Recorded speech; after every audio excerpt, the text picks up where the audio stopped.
Ano po ba totoo? Wala pong katotohanan yung kumakalat na text message na nabanggit nyo kanina na ang nagsabi nga United States Geological Society na magkakaroon ng magnitude 6.8 earthquake na tatama sa Philippine Plate ngayong gabi.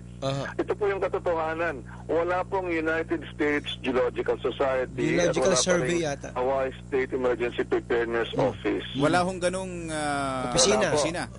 Ang meron po tayo ay yung counterpart ng FIVOX sa Amerika. Ito yung United States Geological Survey.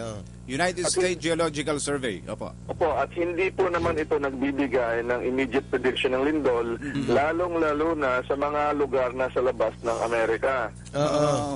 So, hindi naman tama po yun na magsasabi sila, no? At wala namang kakayahan ang sinupang organisasyon sa ngayon na magsabi ng isang lindol na eksakto sa magnitude, eksakto sa araw at may oras pa na gabi.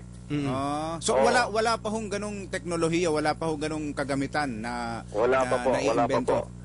Ang nangyayari po kasi at na-experience na rin ng FIVOX to, kadalasan po pag may trahedya po nangyayari dito sa ating bansa o sa ibang bansa, ay may sumusunod po mga rumor o hoax o chismis na nagpipredict ng posibleng mangyayaring mga natural disaster. Opo. So inuulit po natin, Director Solidum, para po sa mga kabubukas ng radyo, wala pong katotohanan ang pinagpapasa-pasang mga text messages na meron pong lindol na yayanig po sa Pilipinas ngayong gabi.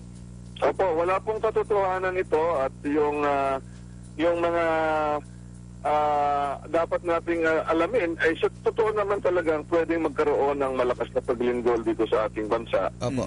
At hindi naman lang natin masasabi kung exactly kailan to. Ang importante ay patuloy tayong mag-practice ng mga earthquake preparedness measures at magkaroon tayo ng mga risk reduction measure pang pabawas ng pananalanta ng lindol. Opo. Baka po kasi kaya nagkakaroon ng kung sino mang loko, yung loko-loko, yung nagpapakalat ng ganitong mga text, ikonekta niya doon sa lindol sa China. Ang Pilipinas ba, yung bang naging lindol sa China na yon ay maaaring makaapekto dito sa atin? Wala pong physical na connection ang fault na gumalaw sa China at kahit anumang fault na nandyan sa China, doon po sa mga fault na nagpapakilos na nagdudulot ng lindol dito sa ating bansa. Wala pong relasyon po ito.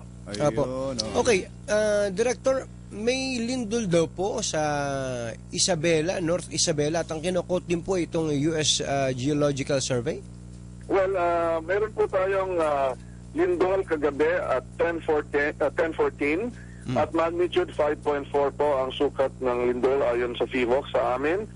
At nasundan ito as of 8 a.m. alas 8 kaninang umaga, meron pong 80 aftershocks na ang nangyari. Kumusta po? Hindi naman ito malakas at hindi naman damaging. Okay. Saan lugar yun? Sa North Isabela po, ano? Sa Isabela po, sa Dinapigue, sa Palanan, at pati na rin sa Aurora, sa Mikasiguran at Baler. Ayun. Director, salamat po sa inyo, ho. At at least napayapa nyo kalooban ng ating mga kababayan. At huwag na nilang ipasa yung mga text message at sabihin nilang hindi totoo. Ayan. Thank you, sir. Thank you. Maraming salamat din. Si Director Renato Solidum ng FIVOX. O yan, doon sa mga nakakatanggap ng text,